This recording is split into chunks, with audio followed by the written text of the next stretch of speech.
নমস্কাৰ বন্ধু বান্ধৱীসকল আপোনালোক সকলোকে পুনৰবাৰ টিপছ অসম ইউটিউব চেনেলটোলৈ স্বাগতম জনাইছো বন্ধু বান্ধৱীসকল বৰ্তমান যেহেতু গৰমৰ দিন আৰম্ভ হৈ গৈছে গৰম বেছিকৈ হ'বলৈ ধৰিছে আৰু এই সময়ছোৱাত কুকুৰা পালন কৰি কুকুৰাবোৰক সুস্থ ৰখাটো ইমান সহজ কথা নহয় গৰম বেছিকৈ হ'লে সাধাৰণতে কুকুৰাবোৰে গৰম সহ্য কৰিব নোৱাৰে যাৰ বাবে সিহঁতে দানা পানীও কমাই খায় সিহঁতৰ ওজনো ইমান বেছি নহয় মানে ঠাণ্ডা দিনত সাধাৰণতে কুকুৰাৰ ওজন যেনেকৈ বৃদ্ধি হয় গৰমৰ দিনত তেনেকৈ বৃদ্ধি নহয় কাৰণ কুকুৰাবোৰৰ গৰম বেছিকৈ লগাৰ বাবে সিহঁতে দানা পানী কমাই খায় আৰু এই সময়ছোৱাত যদি কুকুৰাবোৰক আপোনালোকে সুস্থ ৰাখিব বিচাৰিছে মৃত্যুৰ পৰা বচাই ৰাখিব বিচাৰিছে তেনেহলে আপোনালোকে কুকুৰাবোৰক কি খাবলৈ দিব লাগিব সেই বিষয়ে এই ভিডিঅ'টোত জনাম ভিডিঅ'টো আপোনালোকে প্ৰথমৰ পৰা শেষলৈ ভালকৈ চাব আৰু যদি আপোনালোকে এই চেনেলটোত প্ৰথমবাৰ আহিছে তেনেহলে চেনেলটো সাবস্ক্ৰাইব কৰি ওচৰতে থকা বেল ঘণ্টিটো প্ৰেছ কৰি দিব চাওক বন্ধু বান্ধৱীসকল যেতিয়া গৰম বেছিকৈ হয় বা কুকুৰাবোৰক যেতিয়া গৰম বেছিকৈ লাগে তেতিয়া কুকুৰাৰ মাজত সাধাৰণতে হিট ষ্ট্ৰেছ বা হিট ষ্ট্ৰকৰ সমস্যাও দেখিবলৈ পোৱা যায়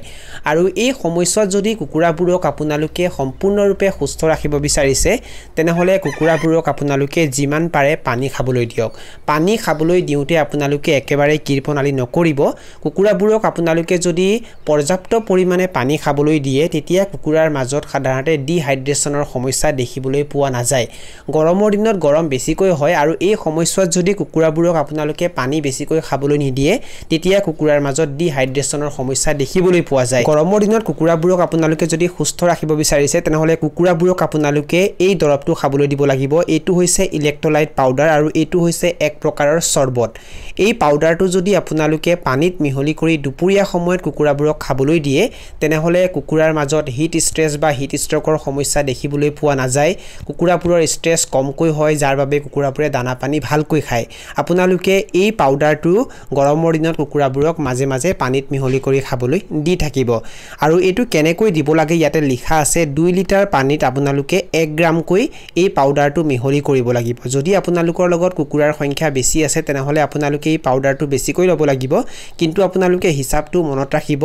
2 লিটাৰ পানীত 1 গ্ৰাম এই ইলেক্ট্ৰোলাইট পাউডাৰ আৰু এইটো যদি আপোনালোকে মাজে মাজে কুকুৰাবোৰক খাবলৈ দি থাকে বা যেতিয়া গৰম বেছিকৈ হয় যেতিয়া তাপমান বেছিকৈ হয় সেইখিনি সময় যদি কুকুৰাবোৰক আপোনালোকে এইটো খাবলৈ দিয়ে তেনেহলে কুকুৰাবোৰক আপোনালোকে সুস্থ ৰাখিব পাৰিব আৰু কুকুৰাবোৰে দানা পানী ভালকৈ খাব যাৰ বাবে কুকুৰাবোৰৰ ওজনো ভালকৈ বৃদ্ধি হ'ব মই যেহেতু আপোনালোকক আৰম্ভণিতে জনাইছিলো যে গৰমৰ দিনত কুকুৰাবোৰক আপোনালোকে প্ৰচুৰ পৰিমাণে পানী খাবলৈ দিব চাওক বন্ধু বান্ধৱীসকল ঠাণ্ডা দিনত যদি আপোনালোকে কুকুৰাবোৰক সৰু বাচনত পানী খাবলৈ দিছিল তেনেহলে গৰমৰ দিনত আপোনালোকে ডাঙৰ বাচন ব্যৱহাৰ কৰিব মানে ডাঙৰ বাচনত কুকুৰাবোৰক পানী খাবলৈ দিব 7 লিটাৰ বা 8 লিটাৰৰ ড্ৰিংকাৰ যদি পায় তেনেকুৱা বাচনত আপোনালোকে কুকুৰাবোৰক পানী খাবলৈ দিব চাওক গৰমৰ দিনত কুকুৰাবোৰে পানী বেছিকৈ খাবলৈ বিচাৰে আৰু সোনকালে বাচনটো খালি হৈ যায় যদি আপোনালোকে সৰু বাচনত কুকুৰাবোৰক পানী খাবলৈ দিয়ে তেতিয়া আপোনালোকে ঘনাই ফাৰ্মলৈ আহি থাকিব লাগিব আৰু কুকুৰাবোৰক তাত পানী ভৰাই দি থাকিব লাগিব কিন্তু যদি আপোনালোকে